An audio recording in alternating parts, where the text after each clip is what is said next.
वर्तमान सरकार कैसी है और आने वाले 2027 के चुनाव में किसके सरकार बन सकती है। ये बहुत सारे लोग आरोप लगा रहे हैं कि योगी जी जातिवाद कर रहे हैं, योगी जी ब्राह्मणों के दुश्मन हो गए, महामंडलेश्वर, जगत गुरु, शंकराचार्य, इसका महाराज जी सही क्रम क्या है। बनारस के बारे में इतना प्रचारित करते हैं कि बनारस मस्ती का शहर है, अल्हड़ मिजाजी यहाँ की बहुत गजब की है, तो हम वो दिखाएंगे। मैं चाहता हूं महाराज जी आप बनारस का आध्यात्मिक महत्व भी बताएं, काशी का, ताकि लोग जब रील बनाने आए तो कम से कम आपके माध्यम से उन तक ये बात पहुंच जाए और उस हिसाब से भी वो रील बनाए। नमस्कार, मैं हूं दमदार बनारसी और आज मैं जिनके सानिध्य में बैठा हूं ये किसी परिचय के मोहताज नहीं है। ये धर्मगुरु हैं, पातालपुरी पीठाधीश्वर जगत गुरु बालक देवाचार्य जी महाराज। गुरुदेव पुनः प्रणाम आपको।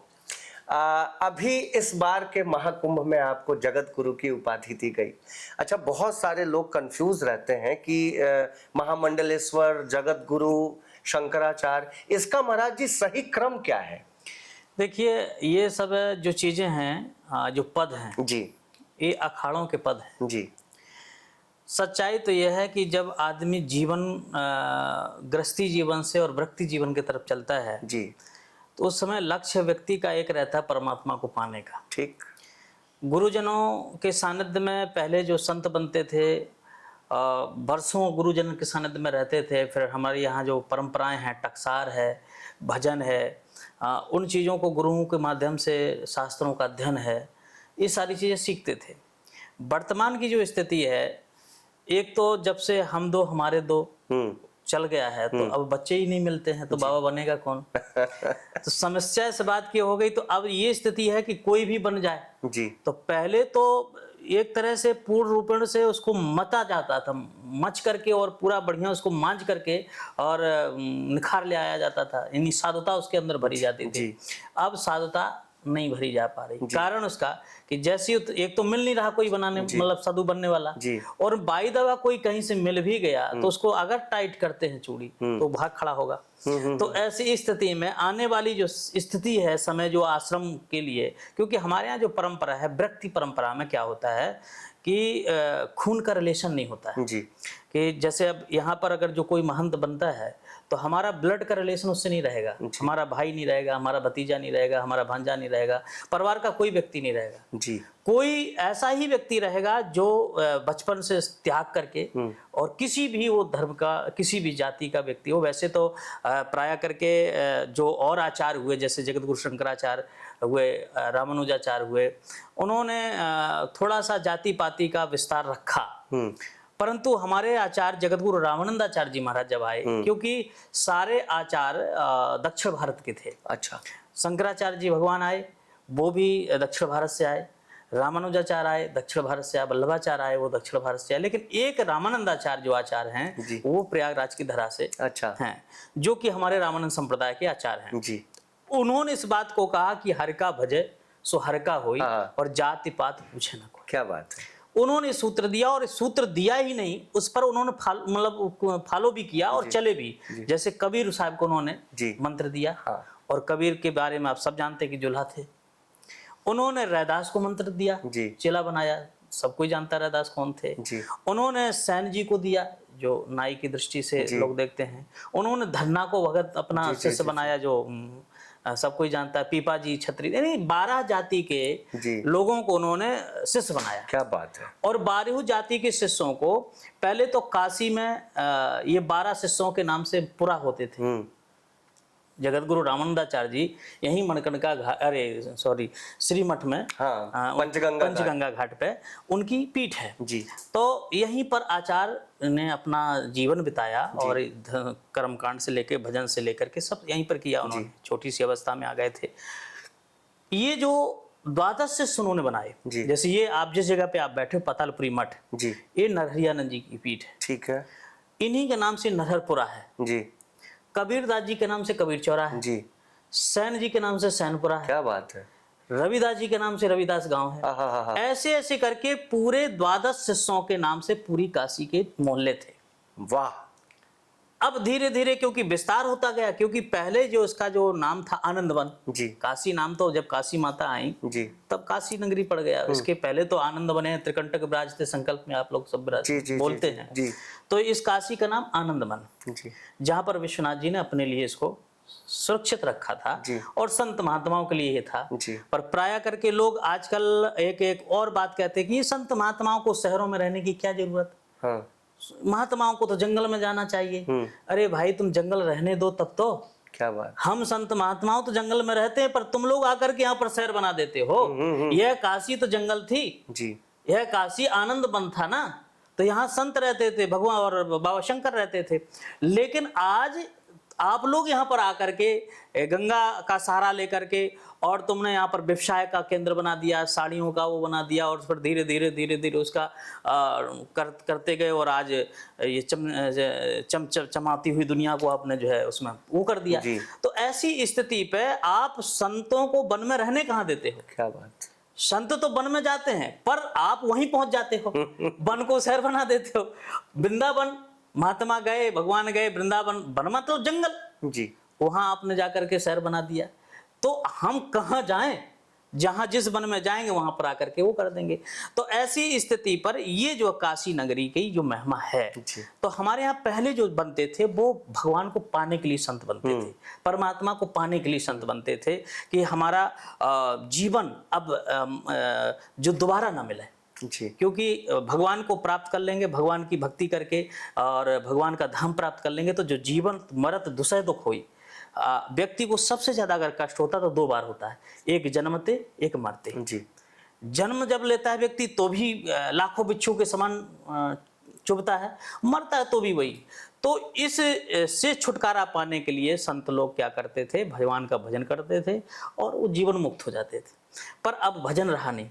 हम जब शिष्य बने, मेरा जन्म 78 का है। अच्छा। और मुझे लगता है कि 5-6 वर्ष की अवस्था से हमने घर त्याग दिया। चम्बल घाटी जंगल है, सब जानते हैं चम्बल घाटी के नाम से, जहाँ बड़े बड़े डाकू रहे। तो वहाँ पर मेरे गुरु आश्रम है जी। मैं लगभग वहाँ 9 साल रहा गुरु सानिध्य में। जी। तो गुरु जी जब तक 1.25 लाख मंत्र जप नहीं कर लेते तब तो भोजन नहीं मिलता था। अच्छा। हाँ, नियम था कि 1.25 लाख आप पहले मंत्र जप करो, इसके बाद कोई भी भोजन या प्रसादी जो भी बनती थी वो मिलती थी। जंगल में था, प्राय करके भोजन भी बहुत ज्यादा प्रकारता पूर्वक नहीं मिलता था, कभी कभी ठीक ठाक, कभी कभी सीताराम। तो ऐसे चलता था, जंगल की अपनी व्यवस्था थी, कभी घी घना, कभी मुट्ठी भर चना, कभी वो भी मना। तो 9 साल मैंने ऐसे वहां पर बिताया। फिर काशी पढ़ने का विचार बना तो 2000 में मैं काशी आ गया और यहाँ पर स्पीड का वर्तमान में। तो जो आपने कहा, अब जो शिष्य बनते हैं वो केवल इसलिए बनते हैं कि हम डायरेक्ट महंत बन जाएं। अच्छा। महत्वाकांक्षा लेके महत्वाकांक्षा मतलब अगर कोई बन भी रहा है साधु तो इसलिए नहीं बन रहा कि मैं भजन करूंगा भगवान को पाऊंगा। अब भगवान कोसों दूर हो गए। ठीक बात। अब भगवान से या भगवान की भक्ति से कोई लेना देना नहीं। पढ़ भी रहा है व्यक्ति अगर कुछ तो इसलिए पढ़ रहा है कि हम इससे व्यवसाय कर पाएंगे। व्यवसाय मतलब जीवन चला पाएंगे अपनी कथा के माध्यम से या पूजा पाठ के माध्यम से, एहन कैन प्रकार से इन शास्त्रों के माध्यम से अपना जीविका का पालन। मोक्ष के लिए, मुक्त के लिए या ज्ञान अर्चन मतलब अपने आत्मबोध के लिए ना तो शास्त्रों का ज्ञान हो रहा है और ना ही परमात्मा को पाने के लिए भजन हो रहा है। ठीक बात है। अब सीधा यह है कि किस महंत के पास कितनी बड़ी प्रॉपर्टी है, चलो वहीं चेला बनते हैं और वहां चेला बनेंगे तो अपना चकाचक हो जाएगा। अच्छा महाराज जी, कितने सारे मठ तो बिना उत्तराधिकारी के सब ऐसे पड़े हुए हैं, बंद हो रहे हैं। उसका कारण यही है कि जैसे कि एक तो उत्तराधिकारी मिल नहीं रहा कायदे से, और जो मिल रहा है तो वो इसी दृष्टि से मिल रहा है। तो अब महात्मा लोग कोई भी जो बनाएगा वो सोचेगा पहले योग्य तो हो। हाँ, योग्य तो। अब योग्यता नहीं, आपको कैसे बना दी जाए? तो संत बनने के बाद फिर ये महंती प्रक्रिया होती है, जो आपने कहा पदों की बात जी। महंत बनने के बाद हमारे यहाँ श्री महंत बनते हैं। ठीक है। श्री महंत जैसे वैष्णव में जिसको श्री महंत कहते हैं, उसी को सन्यासी में महामंडलेश्वर कहते हैं। अच्छा। अच्छा। अब हालांकि वैष्णव लोग भी महामंडलेश्वर लिखने लगे हैं, लेकिन श्री महंत ही महामंडलेश्वर होता है जी। इसके बाद जो शैव हैं वो शंकराचार्य, जगत गुरु शंकराचार्य उनके जो सर्वोच्च होते हैं। वहां एक पद और है मंडलेश्वर, आचार मंडलेश्वर। जो अखाड़ों के जो आचार मंडलेश्वर होते हैं वो मंडलेश्वरों से बड़े होते हैं जी। हमारे यहाँ क्या है, हमारे यहाँ महंत हैं, श्री महंत हैं, द्वाराचार्य हैं और फिर रामानंदाचार्य हैं। इस 4 प्रकार की कैटेगरी है। तो महंत के बाद श्री महंत मतलब महामंडलेश्वर। जी। फिर होते द्वाराचार्य, जैसे हमने आपको बताया कि ये द्वादश शिष्य हुए जगत गुरु रामानंदाचार्य जी के, इनके शिष्य परशिष्य से मिला करके 36 द्वारे हैं रामानंदियों के। अच्छा। तो 36 जगत गुरु ये हो गए। ओके। और इसके बाद रामानंदाचार्य। तो आज की, हालांकि जैसे कि शंकराचार्यों में 4 शंकराचार्य मैन हैं जी, बाकी तो अब 20 बन गए हैं। हाँ, तो विषय अलग है। बिल्कुल। उसी प्रकार वर्तमान में भी आचार्य तो एक ही थे, लेकिन अब हमारे यहाँ भी अखाड़ों ने रामानंदाचार्य 20-25 बना दिए। अच्छा।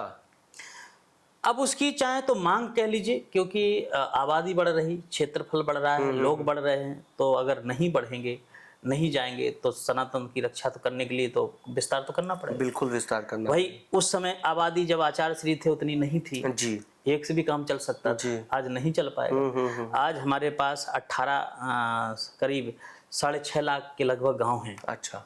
पूरे भारत में 6.5 लाख गांव हैं, और वैसे तो अगर देखा जाए तो 18 लाख के लगभग संत हैं। अगर और कैटेगरी करें तो ऐसे महंतों की ज़्यादा वो नहीं है। जो मठ हैं उसमें मठ की स्थिति है, जो पैसा वाले जो मठ हैं, बड़े से बड़े मठ जिनको कह लीजिए, वो सरकार के कब्जे में। जी, ठीक बात है। और सरकार के कब्जे में कितने हैं समझ लो, 60% सरकार के कब्जे में। अच्छा। 40 से 45% हम लोगों के कब्जे में। उसमें भी 2-4-10% ऐसे हैं जो कि गृहस्थी लोग कब्जा करके बैठे हैं, कोई ट्रस्ट बना के, कोई कैसी बना करके। तो आज की दृष्टि में लोगों को क्या लगता है, जैसे कि बनारस में 2-4-10 मठ ऐसे हैं जो दिखाई देते हैं जी, जो चर्चित है। जी।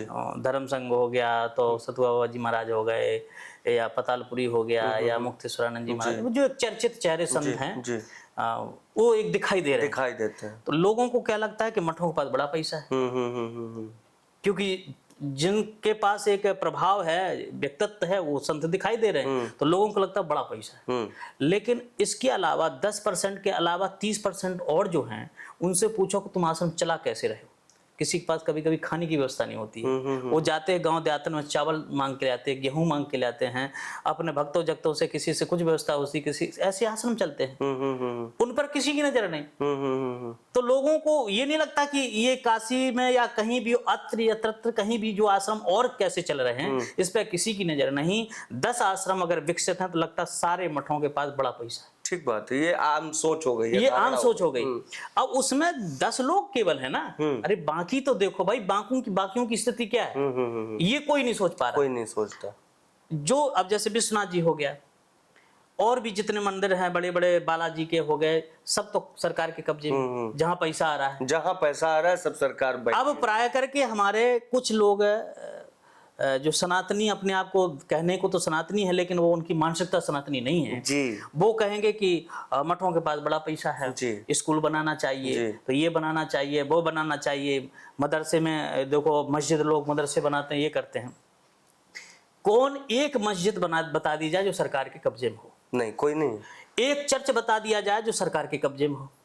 उनका तो जितना बाहर से पैसा आता है, विदेशी फंड आता है, या यहाँ का उनका जितना फंड आता है वो अपने मदरसों में लगा सकते हैं अपने हिसाब से, अपने हिसाब से। अच्छा, उनकी पढ़ाई भी वो कुरान पढ़ा सकते हैं, हमारे यहाँ तो पढ़ाई भी नहीं पढ़ाई जा सकती, ऐसी कानून बना दिए।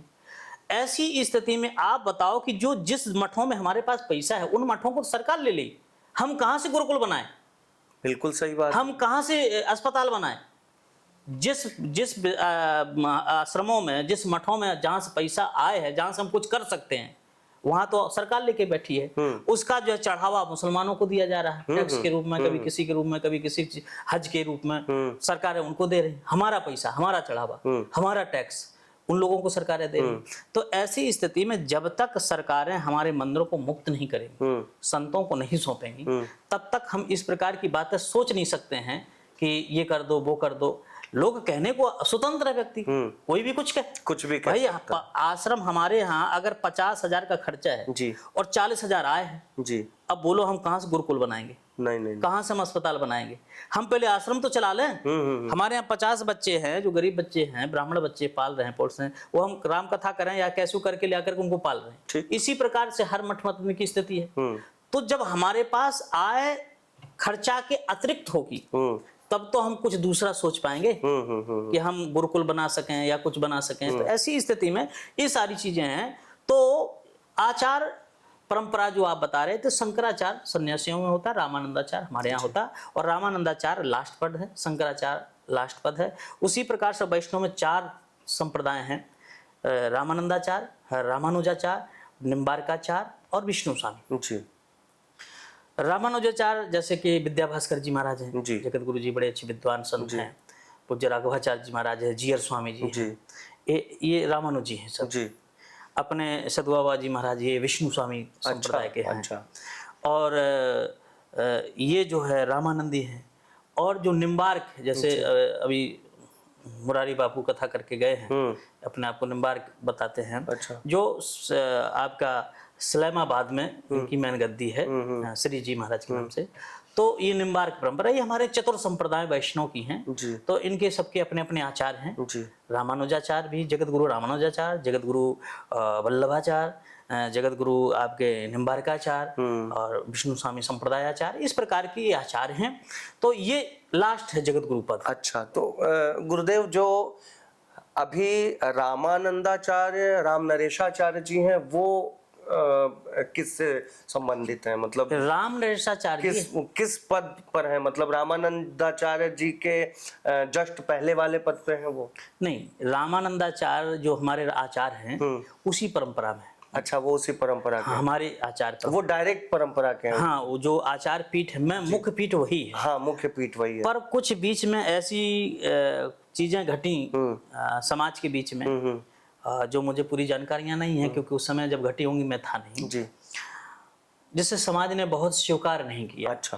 जैसे हमारा संत समुदाय है, कुछ संत समुदाय विरोध करता है, तो उस कारण से उनको पूर्ण रूप से सब लोग आचार स्वीकार नहीं करते।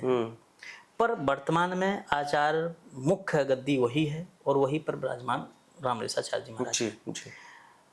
वही पद रामभद्राचार्य जी महाराज हैं। ठीक। अच्छा। जो आपके चित्रकूट में है। हाँ हाँ हाँ हाँ।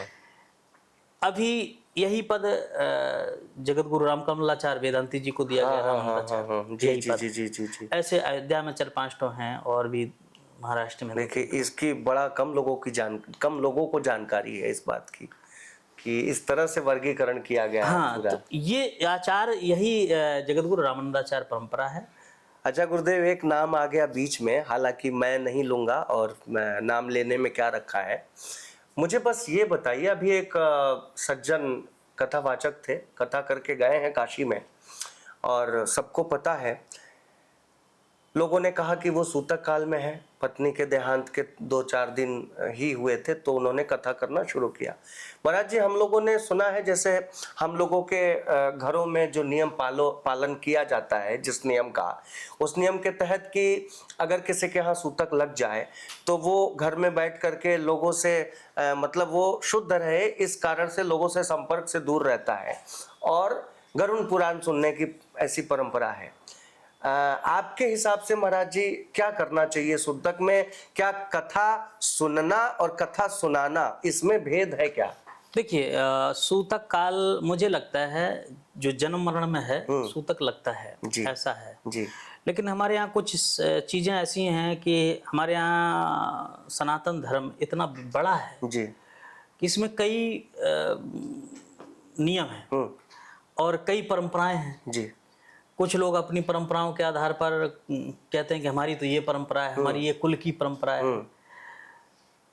जैसा कि अभी आपने बताया, काफी लोगों ने उनका विरोध किया, सब कुछ हुआ।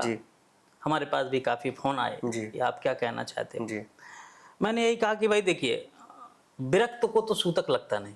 पहली बात, विरक्त इसलिए, जैसा मैंने अब पहले से कहा था कि हमारे यहाँ रिलेशन खून का नहीं होता है। ठीक है। दूसरे का बच्चा हमने चेला बना लिया अपना, वो शिष्य हो गया हमारा। तो विरक्त परंपरा जो चलती है, तो उसमें जातीता वाला सिस्टम नहीं है, लेकिन गृहस्थी जीवन में सूतक है। परंपराएं कुछ भी हो सकती हैं, और जिस प्रकार से जिसके बारे में कहा जा रहा है, बापू जी के बारे में जो चर्चा चल रही है, देखिए ये तो निश्चित है कि बापू एक विशाल चेहरा है, और मुझे लगता है उन्होंने जीवन से लेके अभी तक राम कथा ही जी है जी।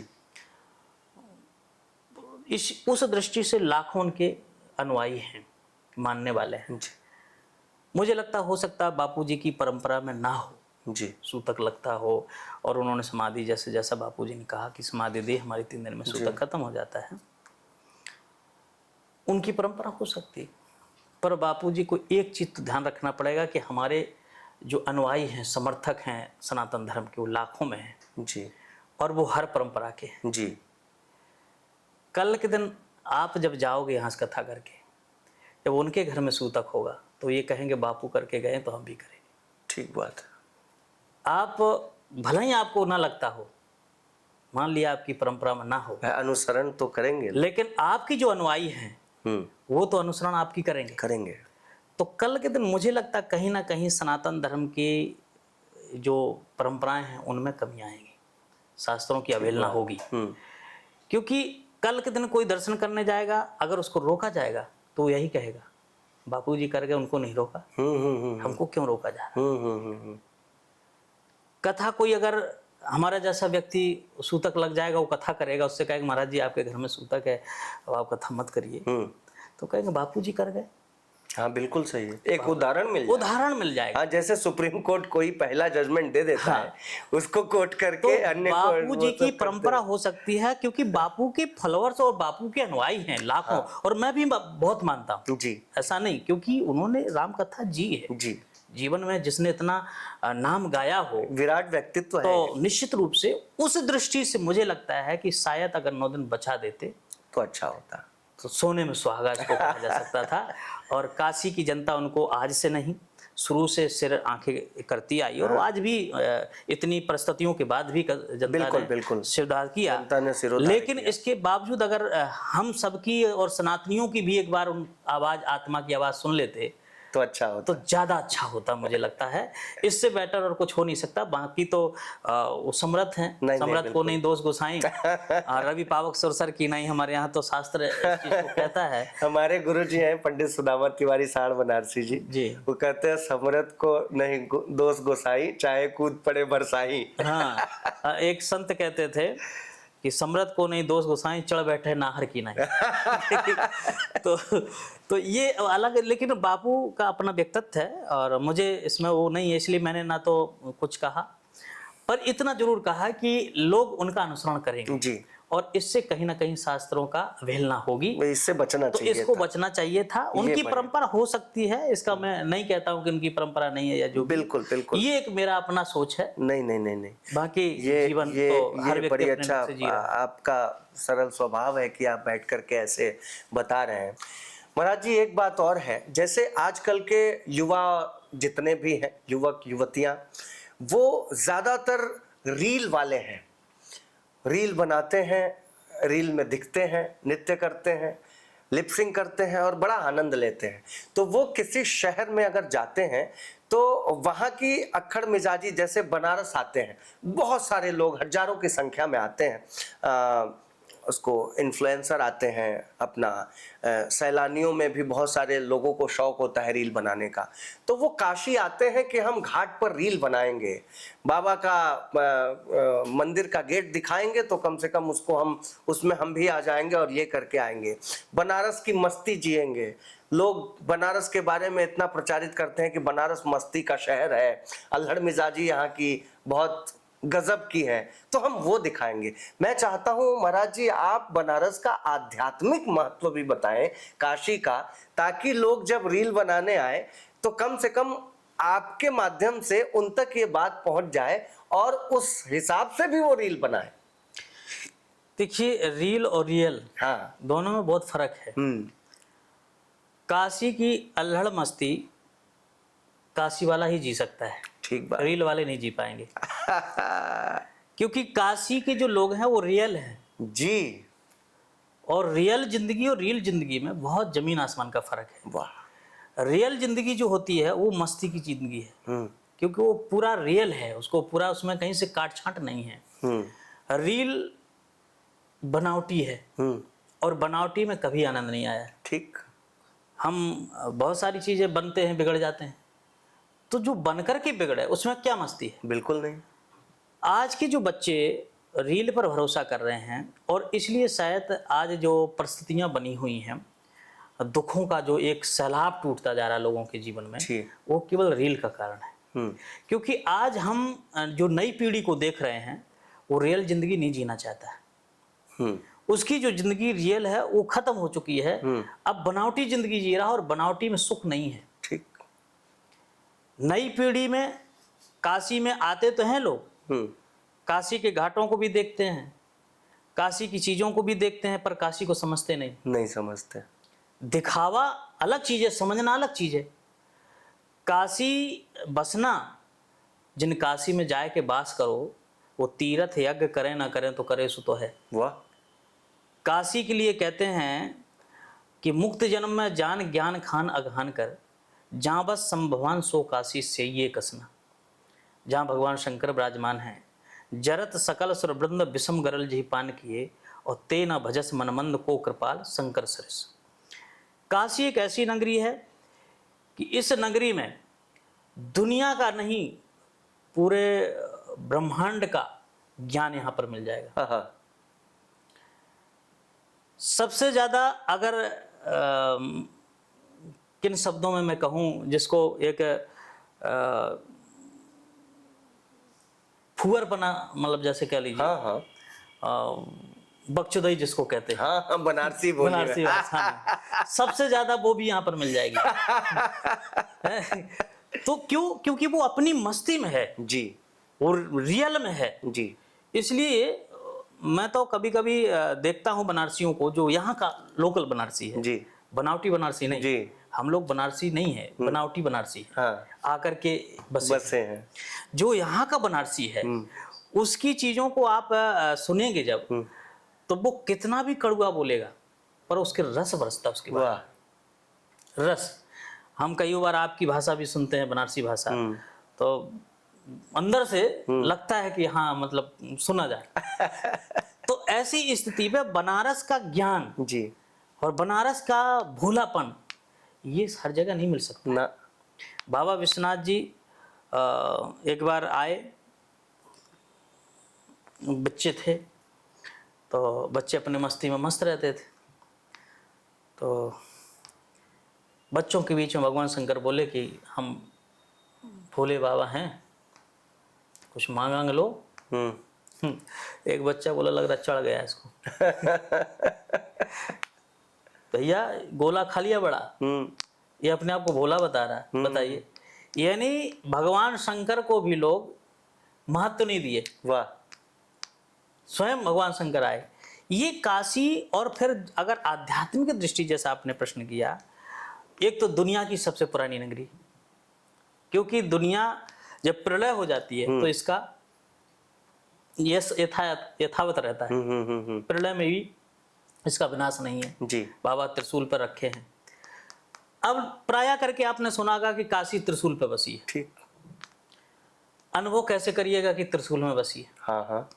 इसका हम आपको क्षेत्रफल की दृष्टि से बताना चाहते हैं। अच्छा। त्रिशूल की 3 नोकें होती हैं। 3 नोकें, ऊपर वाली जो नोक होती ऊंची होती, और नीचे वाली दोनों नीचे होती। आप मैदान क्षेत्र को जाइए, नीचा है। चौक जब आप जाइए, ऊंचा है। फिर नीचे धस जाइए, गोदौलिया। गोदौलिया, हाँ ठीक बात है। नीचा हो गया कि नहीं? ये त्रिशूल है। त्रिशूल की बीच की जो कड़ी है वो चौक है। क्या बात है। और मैदागिन और गोदौलिया ये दोनों नीचे की कड़ी। यानी ये स्पष्ट दिख रहा है कि जो काशी का क्षेत्रफल है वो भी त्रिशूल की दृष्टि से बता रहा है कि हाँ, ये त्रिशूल में बसी है, ऊंचाई निचाई की दृष्टि से। क्या बात है।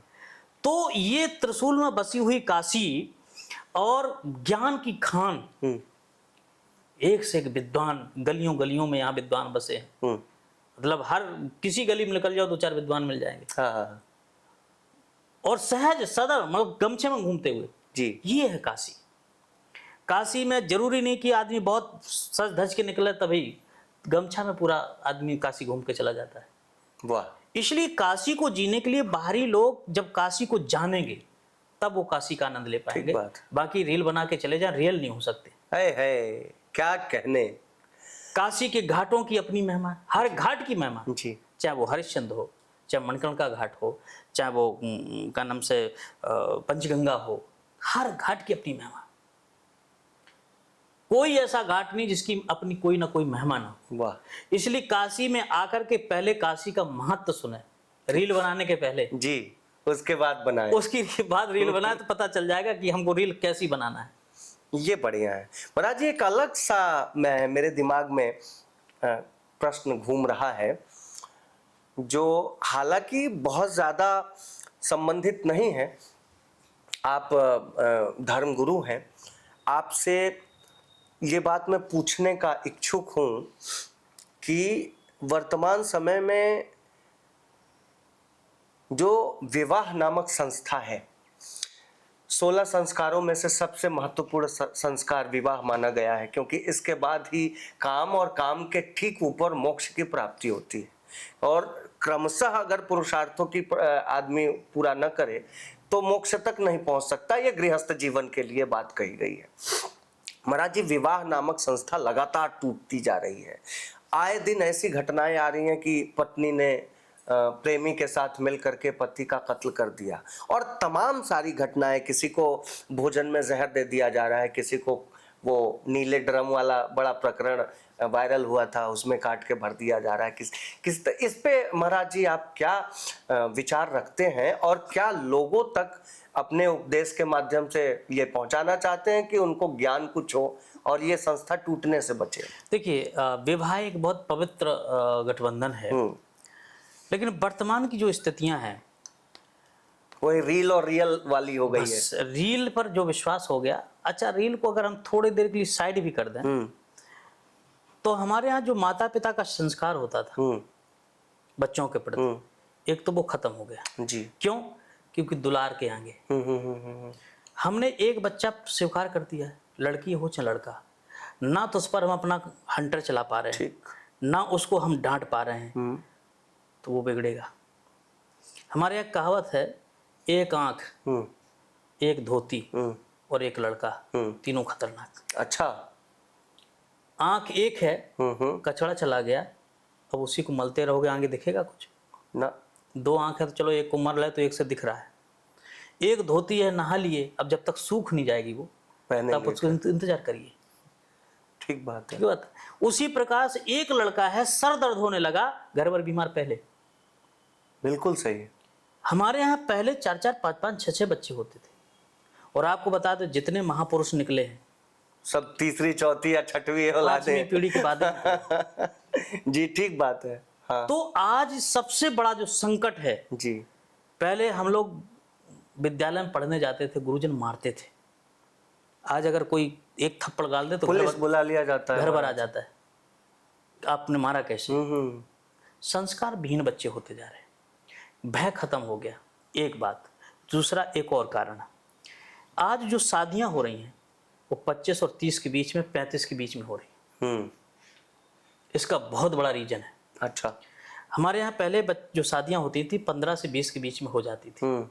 सरकार ने कहा नहीं, नाबालिग विवाह नहीं होना चाहिए, 18 के बाद हो। चलो 18 तक भी समझ में आता था, कर दो।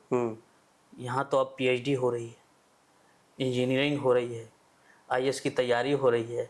लड़की की उम्र, लड़का 34 साल हो गया, 35 साल हो गया, 40 साल हो गया। अब बोलो वो व्यक्ति क्या गृहस्थी जीवन निभाएगा? ठीक। क्या आपको लगता है जो बच्चे 35 साल तक जी रहे हैं वो क्या इस शरीर संबंध से दूर रहेंगे? ना। वासना एक ऐसी चीज है कि इससे बड़े बड़े ऋषि मुनि नहीं बच पाए। हाँ, ये तो प्रकृति ने डाल के भेजा है। प्राकृतिक है। हाँ। ज्ञानी भगत श्रोमण त्रिभुवन पथ कर जान। गोस्वामी जी लिखते हैं, ज्ञानियों को लपेटा ना, ज्ञानी भगत शिरोमणि त्रिभुवन पथ कर जान, ताह मोह माया निरी पावन करें गुमान। वाह। और फिर यही नहीं रोके, कहते शिव ब्रंच के मोही, शिव और ब्रह्मा को लपेटा, शिव ब्रंच के मोही को है बपरान, और अस जिये जान भजो मुनि मायापति भगवान। क्या बात है। तो ये जो बच्चे हैं, क्या लगता है कि आप ऐसे रह जाएंगे? नहीं। तो जो जिंदगी में पढ़ रहे हैं लड़के, जो 4-4, कोई लड़की बॉयफ्रेंड बनाई है, लड़का जो है गर्लफ्रेंड बनाए हैं, एक ना एक दिन जब शादी आप दूसरे से करोगे तो ये घटनाएं घटेंगी। ठीक बात है। ये घटनाएं घटेंगी, क्योंकि वो याद आएगा, फिर वो फोन करेगा, तो वो चलेगा सिलसिला। और जिससे प्रगाढ़ता बढ़ गई होगी, क्योंकि पहला प्यार और बचपन प्यार लोग कहते हैं कि वो जल्दी खत्म नहीं होता है। तो ऐसा कहावत है जी, जी, जी, और जी। सच्चाई भी है। जी। तो वो कैसे छूटेगा? तो वो कहीं ना कहीं इस पति का मर्डर होगा, उसी के साथ हो जाएगी। ठीक बात है। तो एक तो ये पढ़ाई करते रहो, पढ़ाई का मैं विरोधी नहीं हूं, पर विवाह समय से करना चाहिए। विवाह 18 अगर सरकार ने दर्शा दिया तो 18 के बाद कर दो। 18 के बाद कर दो, 19-20 तक कर दो भाई। हाँ, ये घटनाएं पहले नहीं सुनने में आप आती कभी रही। जो समय से विवाह होते थे, हाँ। कभी सुने आपने? ना ना ना ना। ये इधर ही बीच क्यों शुरू हुई? क्योंकि ये पढ़ाई के चक्कर में जो उम्र क्रॉस हो जा रही है। अच्छा, आप समझो, जो एक जवानी का जो वो होता है विश्व समय, वो तो यही समय है। जी बिल्कुल। 45-50 के बाद तो अवस्था फिर वो अधेड़ की तरफ अधेड़ चला की, वो तो वानप्रस्थ की ओर चला जाता है। वानप्रस्थ, जी तो आप हमारे यहाँ देखिए 100 वर्ष की आयु बताई गई। जी पहले हाल बच्चे 25 वर्ष की ब्रह्मचर्य जीवन जी जीता था, जी और फिर शादी तत्काल। जी 25 साल तक उसने गृहस्थी जीवन को निर्वाह किया। गृहस्थ, जी 50 साल हो गए, जी इसके बाद वानप्रस्थ शुरू हो जाता है। जी जी बिल्कुल बिल्कुल। 25 वर्ष तक वानप्रस्थ, 75 का हो गया। और इसके बाद संन्यास, चौथे पन जाइए नवकानन। ये 100 वर्ष की आयु है जी मनुष्य की। जी हम इन सारी चीजों को खत्म करके आज का बालक 25 ही साल में ब्रह्मचारी हो जाता है, कब वो जवान हो जाता है, कब वो पता ही गृहस्थी नहीं जीवन बिता लेता है, कब विरक्त हो जाता। अच्छा, 25 ही साल की अवस्था में उसको वैराग भी हो जाता है। जी जी जी हाँ, ठीक बात है। उब जाता है, जी, अरे जी, सब जी। बेकार है, छोड़ो यार। 25 ही साल में सब खेल खेल जाए। जी जी तो मुझे लगता है कहीं ना कहीं समाज को सुधार ले आना पड़ेगा। जी बच्चों पर अगर आप कंट्रोल नहीं कर पाओगे तो ये घटनाएं घटेंगी। बिल्कुल ठीक। समय पे विवाह करना चाहिए, और बच्चों कितना भी प्यारा हो, कितना भी प्यारा हो, उसको बचपन से स्वतंत्र नहीं रखना चाहिए। वाह। आप अगर स्वतंत्र रखोगे तो वो अपना मनमाना करेगा। मनमाना करोगे, 15-20 साल के बाद उस लड़के पर आपका एक भी नहीं चलेगा, काबू नहीं रहेगा। बिल्कुल नहीं रहेगा, क्योंकि ना उसको डर आपका रहेगा, हाँ। ना भय रहेगा आपका।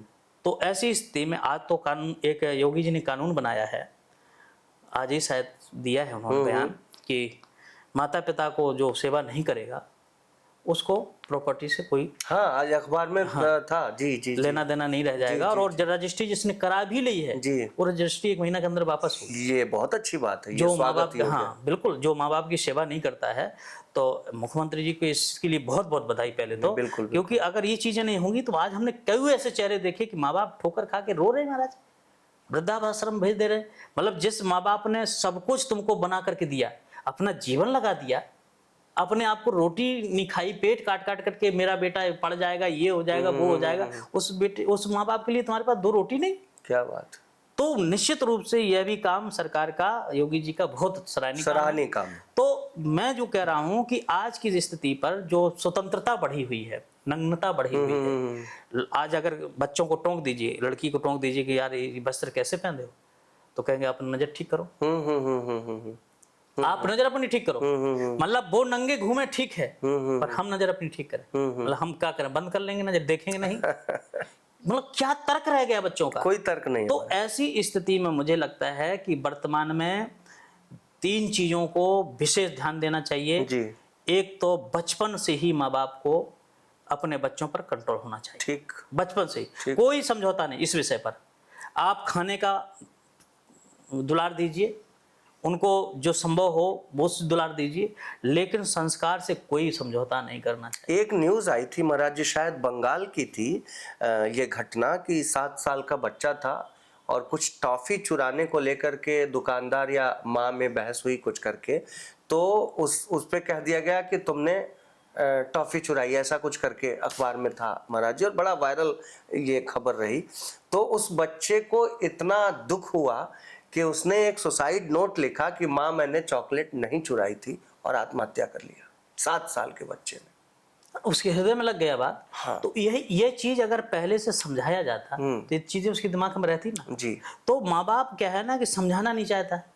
अगर कोई उनको माँ बाप के अतिरिक्त कोई डांट देता है तो माँ बाप उसके ऊपर चढ़ बैठते हैं। जी। संतान को इतना नहीं चढ़ाना चाहिए, एक बात। दूसरी बात, संतों से जो नई पीढ़ी को दूर किया जा रहा है, इसका भी बहुत बड़ा कारण है। आज की दृष्टि में 2-4 संत जो ऐसे निकल गए जी।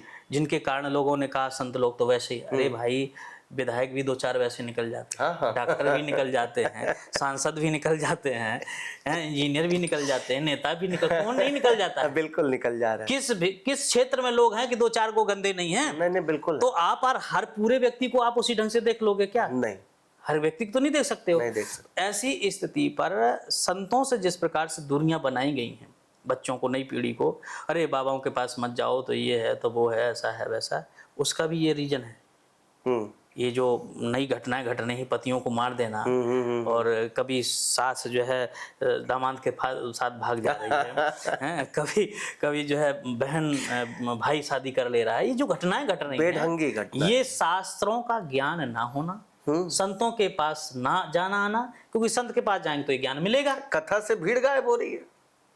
आप कथा अटेंड करिए बैठ करके, कम से कम कुछ तो बुद्धि आएगी। भाई आज आप देख लो, आप बगल में कथा कराओ मेरी, वहीं ऑर्केस्ट्रा करा दो, ऑर्केस्ट्रा में ज्यादा भीड़ आएगी, कथा में कोई आएगा ही नहीं। महाराज जी एक छोटी सी बात है, हम लोग अभी पातालपुरी मठ में बैठे हुए हैं, इस मठ की महिमा बताएं।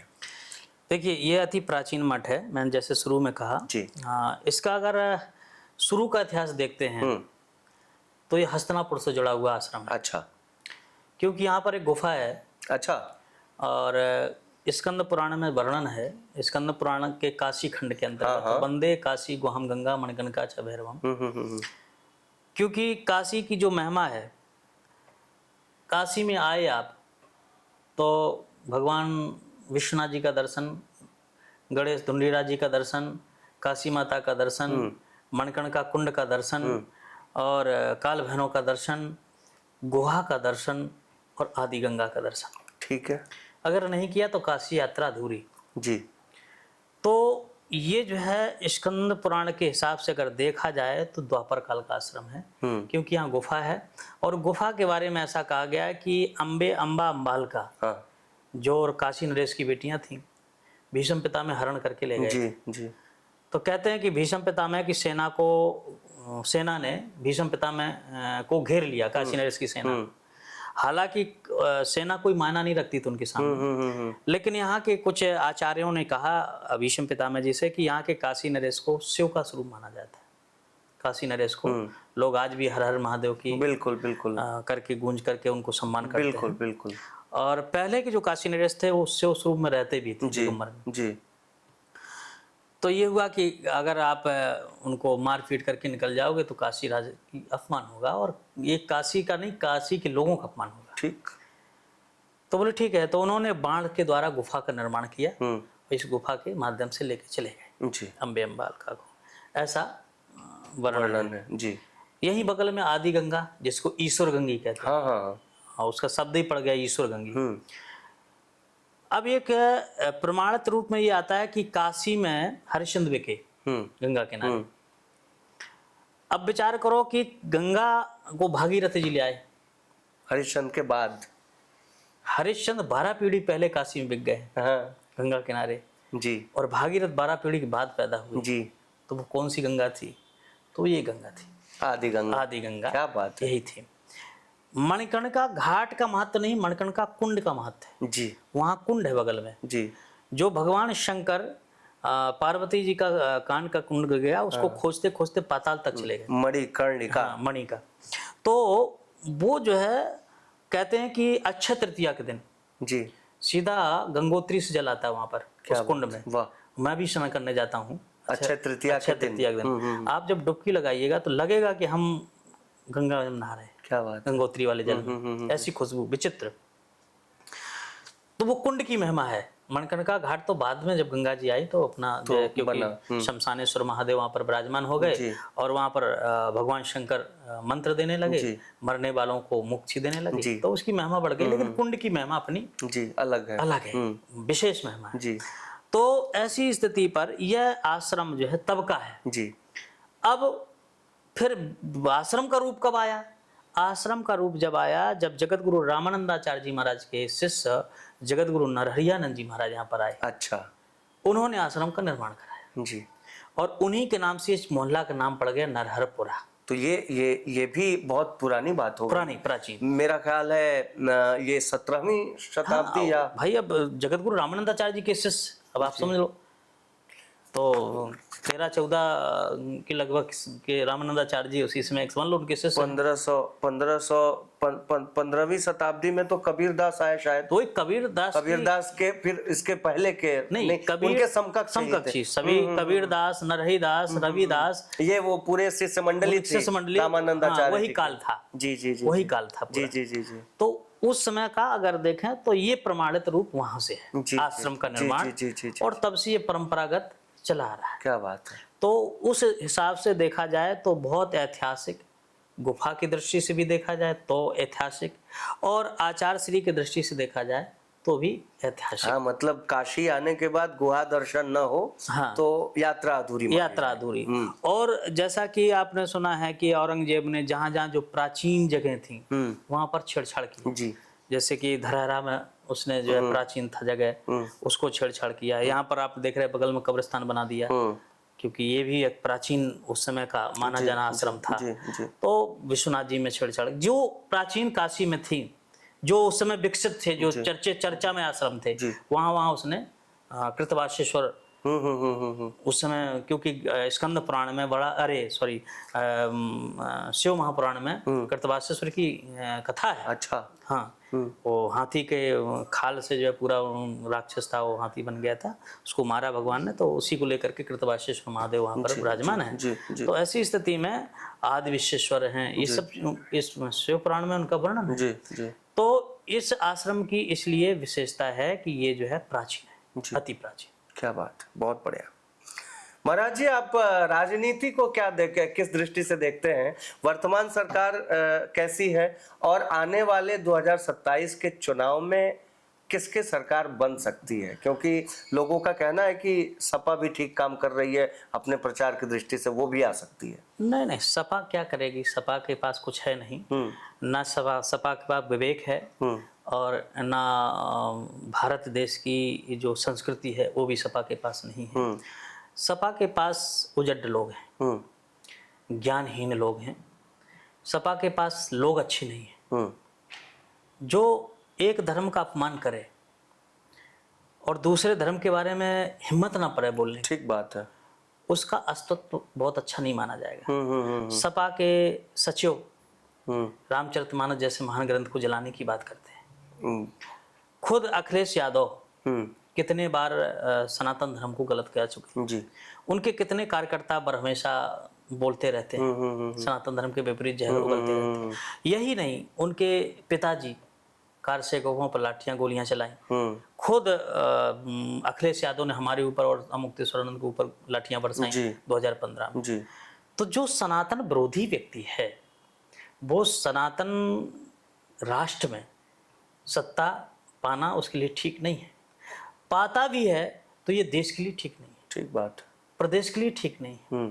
जिस प्रदेश में अराजकता इतनी फैली थी कि भूमाफियाओं की बढ़ती हुई, आतंकवादियों जैसे लोग यहाँ पर रहते थे, बड़े बड़े जो मारे गए हैं, मैं किसी अपराधी का नाम नहीं लेना चाहता हूँ उनसे, ये योगी जी की देन है जी। और आज योगी देखो, अगर हम कहें कि योगी जी में गलतियां, लोग गलतियां निकाल रहे हैं, तो गलतियां किसमें नहीं होती, सब में कोई ना कोई दोष रहा, एक विधाता निर्दोष रहा। तो योगी जी में हो सकती दो चार बुराइयां भी होंगी, लेकिन हम बुराइयों को नहीं, वर्तमान में प्रदेश को कितना स्वच्छ और अच्छा बना रहे हैं हमको ये देखना है। हम ये भी नहीं कह सकते कि बीजेपी में सब बहुत अच्छे ही लोग हैं, ठीक बात है, इसमें भी होंगे दो चार लोग, लेकिन मुखिया अगर सही है, मुखिया मुखसो चाहिए खान पान को एक, पाले पोसे सकल तुलसी सहित विवेक। क्या बात। तो वर्तमान में मुख्यमंत्री योगी आदित्यनाथ जी हैं और योगी है, उसको कोई लेने देने की जरूरत नहीं है, भगवान के पास न किसी चीज की कमी है जी। तो मुझे लगता है कि जिस प्रकार से वर्तमान में सरकार चल रही है, आपने रोडों की स्थिति देखी, जाल बिछ गया, पूरे प्रदेश में नहीं पूरे भारत में। प्रदेश की स्थिति भी आप देख रहे हो, सबसे अच्छा हाईवे वाला प्रदेश बन गया। बनारस की स्थिति आपने देखा, बहुत कुछ सुधरा और धीरे धीरे सुधरेगा। बिगड़ी हुई चीज को मुझे लगता है कि सुधारने में समय तो लगता है, थोड़ा सा वक्त लगता है। कुछ चीजें हैं योगी जी तक पहुंचना चाहिए, आम जनमानस की चीजों को, उनको भी अगर सुधार दें तो मुझे लगता और अच्छा हो सकता। जैसे जैसे महाराज जी। जैसे कि व्यक्तिगत रूप से ना करके सबसे भी राय लेना चाहिए, सबसे मिलना चाहिए, लोगों का अलग अलग मीटिंग होना चाहिए। मुख्यमंत्री योगी आदित्यनाथ जी लगभग महीना में 2-3 बार आ जाते हैं हाँ, शहर में तो शहर आते में। रहते तो मुझे लगता है कि उसी महीना में एक बार हर क्षेत्र के लोगों से साथ बैठक करना चाहिए। ठीक बात है। यह नहीं होना चाहिए काशी में राय तो ले सकते हैं।